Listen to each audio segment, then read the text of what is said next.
નમસ્કાર, spark today ન્યૂઝમાં આપનું સ્વાગત છે। દાહોદ જિલ્લાના ઝાલોદ તાલુકા પંચાયત કચેરીમાં લાંચ લેતા એસીબીના છટકામાં ઝડપાયા છે।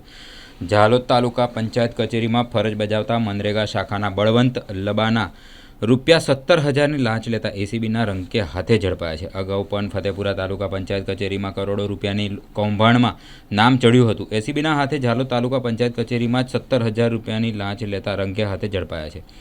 ઝાલોદ તાલુકા પંચાયતની મનરેગા શાખા કરાર આધારિત ફરજ બજાવતા આસિસ્ટન્ટ વર્કર મેનેજર લાંચ લેતા ઝડપાયા છે। ઘટના સામે આવી છે। મળતી માહિતી મુજબ આસિસ્ટન્ટ વર્ક્સ મેનેજર બળવંત લબાનાને ફરિયાદી પાસે કામની ફાઇલ પાસ કરવા માટે લાંચ માગી હતી। મનરેગાના એડબ્લ્યુએમ બળવંત લબાના લાંચ લેતા હોવાની અગાઉ પણ ફરિયાદ ઉઠી હતી। જોકે આજે તેને મહીસાગર એસીબીએ લાંચ લેતા રંગે હાથે ઝડપ્યો છે।